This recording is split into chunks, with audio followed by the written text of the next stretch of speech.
Hello everyone. तो आज हम देखेंगे शैडो लव का 16th एपिसोड। एपिसोड की शुरुआत में ली शुआंग और जीनान को सुबह होश आता है तो दोनों को थोड़ा अजीब लगता है, लेकिन फिर भी जीनान ली शुआंग से मिलने जाता है। तब बाहर कियाओ और कुछ सोल्जर्स वाइन पॉट्स बाहर निकाल रहे थे। जीनान उनसे ली शुआंग के बारे में पूछता है। वो लोग बताते हैं कि ली शुआंग सुबह ही कैंप चली गई और उन्होंने ब्रेकफास्ट भी नहीं किया। जिनान उनसे पूछता है कि क्या कोई खास काम था। सोल्जर्स कहती हैं, मैंने तो किसी जरूरी काम के बारे में नहीं सुना। जिनान उनसे पूछता है कि ये आप लोग क्या कर रहे हो, जिस पे वो बताती है कि जनरल ने कहा है कि वाइन हमारे लिए अच्छा नहीं है, इसलिए सभी वाइन को बाहर फेंकने के लिए कहा है। इसके बाद वो वहां से लू जिन के पास चला जाता है और उससे बातें करने लगता है कि अचानक से ली शुआंग को क्या हो गया। लू जिन कहती है ली शुआंग काफी टाइम से वाइन पी रही है, लेकिन ऐसा पहले कभी नहीं हुआ। उसे कोई भी बात बहुत खराब लगी होगी, इसलिए वो अब वाइन छोड़ना चाहती है। जीनान उससे पूछता है कि क्या ली शुआंग ने तुमसे कुछ बोला है, जिस पे लू जिन कहती है ली शुआंग जब सुबह मेरे पास आई थी तब एक ही बात दोहरा रही थी कि अगर कोई इंसान तुम्हें समझता है तो ये बहुत खास है। जीनान उस बात को लेके सोचने लगता है। लू जिन उसे समझाती है कि जो भी हुआ हो उस पे तुम दोनों को रिग्रेट करने की कोई जरूरत नहीं। तुम दोनों के मन में अगर एक दूसरे के लिए सच्ची फीलिंग्स हैं तो तुम्हें आगे के बारे में सोचना चाहिए। जीनान कहता है मेरी फीलिंग्स ली शुआंग के लिए बिल्कुल सच हैं और मुझे कल जो भी हुआ उसका कोई पछतावा नहीं है। लू जिन कहती है अगर ऐसी बात है अब तुम दोनों को साथ रहने की मंजूरी है। अब से मैं लगभग तुम्हारी सास की तरह हूँ, तुम्हें उसका ध्यान रखना होगा और मुझे पूरा सम्मान देना होगा। जीनान मजाक में कहता है कि अगर तुम माँ बनना चाहती हो तो तुम्हें खुद बच्चे पैदा करने होंगे, और फिर कहता है तुम तो ली शुआंग को बहुत अच्छे से समझती हो, फिर तुम ही बताओ कि आज वो मुझसे क्यों छिप रही है। लू जिन कहती है शायद अभी भी उसे तुमसे कुछ कहना है। जीनान पूछता है वो क्या बात हो सकती है। लू जिन कहती है वो एक जनरल है लेकिन वो एक लड़की भी है। हमेशा साथ रहने के लिए तुम दोनों मिल समझ होनी चाहिए। इसके बाद वो वहां से चला जाता है और रात में जो भी हुआ उसके लिए ली शुआंग के लिए कुछ फ्लावर्स इकट्ठे करके माफी मांगने की प्रैक्टिस करता है, लेकिन इससे कोई बात नहीं बनती, इसलिए वो एक डमी लाकर उसके साथ प्रैक्टिस करने लगता है।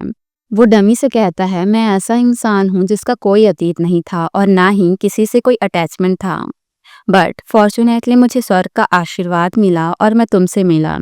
दुनिया के सबसे अच्छे इंसान से मैंने भी अनुभव किया है इस दुनिया का सबसे खूबसूरत प्यार। मैं जिनान, मैं यहीं और अभी शपथ लेता हूँ कि भविष्य में चाहे सरल रास्ते हों या कांटे, मैं हमेशा तुम्हारा साथ कसकर थामे रहूंगा और तुम्हें कभी निराश नहीं करूंगा। और डमी में बनाए हुए आंसुओं को पोंछते हुए उसे शांत करने लगता है। तभी पीछे से कियाओ आके उसका सारा डमी बर्बाद कर देती है और कहती है किसी को मारा जा सकता है लेकिन ह्यूमिलिएट नहीं किया जा सकता। ये रेत का थैला मेरे पास कई सालों से है, तुम इसे ऐसे घटिया शब्दों से कैसे अपमानित कर सकते हो। जिनान उसे सॉरी कहता है और वहां से भाग जाता है और रूम में जाकर दरवाजा बंद कर लेता है।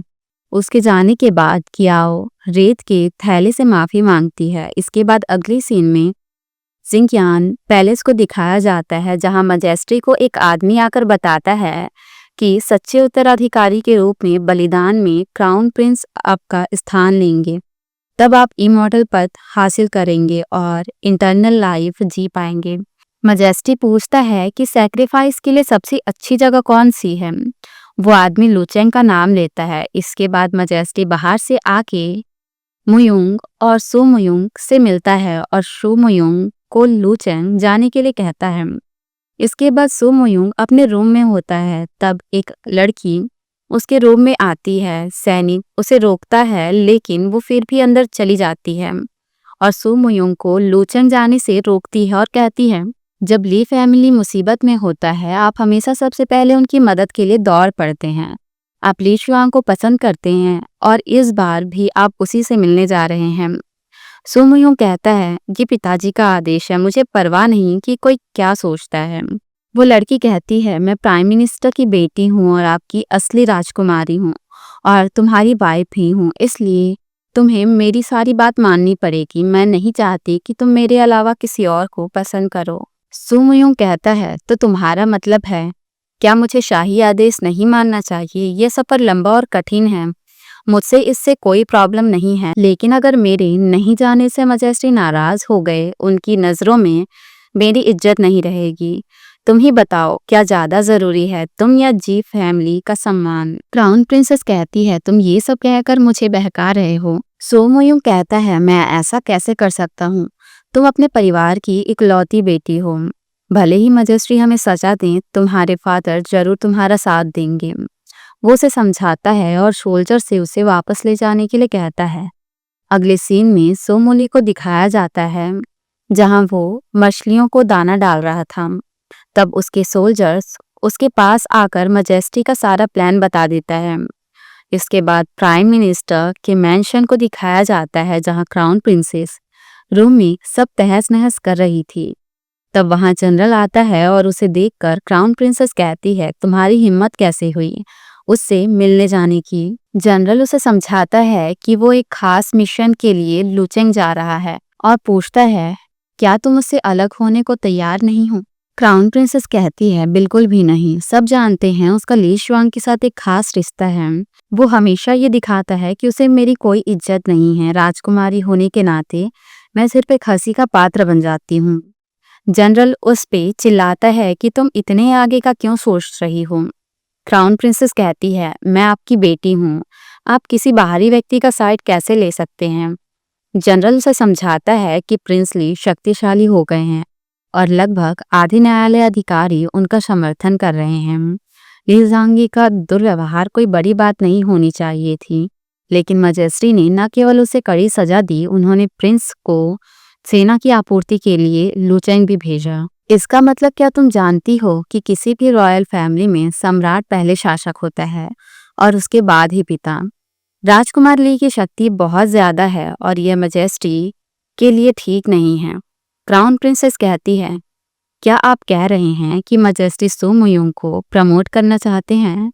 ये सब तो ठीक है, लेकिन अगर सोमोयोंग लुचेंग जाकर ली शुआंग के और करीब आ गया तो फिर ये तो अच्छा नहीं होगा।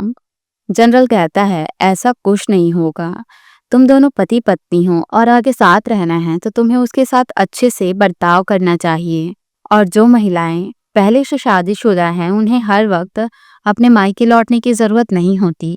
क्राउन प्रिंसेस कहती है, सिर्फ यही बात नहीं है, मुझे आपकी याद भी आ रही थी, इसलिए मैं यहाँ आ गई। अगले सीन में जेल में एक कैदी को मिर्गी का दौरा पड़ता है, इसलिए लोजिन को चेकअप के लिए बुलाया जाता है। ये वही रूम था जहां मोइन को रखा गया था।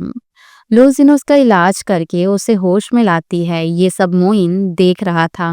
लोजिन उसका इलाज करके जा रही थी, तब वो आदमी सैनिकों से तलवार छीन के उन दोनों को मार देता है और लोजिन के गले में तलवार रख के बाहर निकलने की धमकी देता है।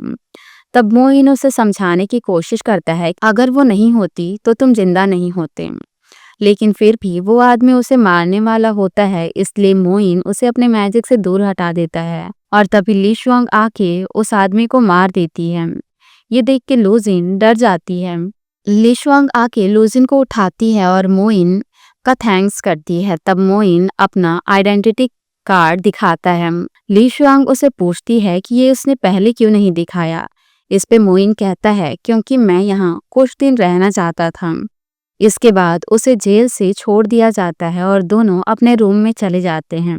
वहां ली शुआंग लोजिन को अकेले वहां जाने के लिए डांटती है और कहती है कि तुम्हारी शादी जीरांस के साथ करा देनी चाहिए ताकि वो तुम्हें प्रोटेक्ट कर सके। तब लोजिन उसे बताती है कि उसे मुझ में कोई इंटरेस्ट नहीं है और वो मुझे प्यार नहीं करता, और उसे रात में जो जीनान और उसके बीच हुआ उसके बारे में पूछती है, लेकिन वो कुछ नहीं बोल पाती और उसे चुप करा देती है और अपने गार्ड्स को बुलाकर लोजिन को सोल्जर्स की तरह ट्रेन करने के लिए कहती है। इसके बाद ली शुआंग रेसिडेंट में चली जाती है और अपने सोल्जर्स से मोयुंग के आने के लिए अरेंजमेंट कराने के लिए कहती है। इधर मोयुंग भी रेडी होके लुचेंग के लिए निकल रहा था। तब ली तिंग वहां आता है और ली शुआंग को देने के लिए एक शॉल देता है और उसका ख्याल रखने के लिए कहता है। तभी वहां उसकी वाइफ आ जाती है, उसके लिए बहुत सारे सामान रास्ते में यूज करने के लिए उसे देती है ताकि लोचंग जाकर वो उसे भूल ना पाए, और उसे अपना ख्याल रखने के लिए कहती है और वहां से चली जाती है। इसके बाद वो सभी लोचंग के लिए निकल जाते हैं। रास्ते में जाते हुए वो अपने और ली शुआंग के बचपन के बारे में सोचता है कि वो दोनों कैसे दोस्त बने थे, और जब वो छोटा था तब ली शुआंग ने ही उसे उन बच्चों से बचाया था जो उसे बुली करते थे। और जो हेयर पिन उसके पास था, रास्ते भर वो उसे देखते हुए जा रहा था। इधर जिनान और ली शुआंग को दिखाया जाता है। ली शुआंग फिर से उसे उसके पुराने यादों के बारे में पूछती है, लेकिन उसे अभी भी कुछ याद नहीं आया था। इसके बारे में जिनान उसे पूछता है कि वो उसे मुयून से क्या कह के मिलवाएगी। इसी तरह उन दोनों की बहुत चीजों के बारे में बात होता है। ली शुआंग उसे अपनी बात बताते रहती है और जिनान बीच में उठ के वहां से चला जाता है, और इसी के साथ ये एपिसोड यहीं खत्म हो जाता है।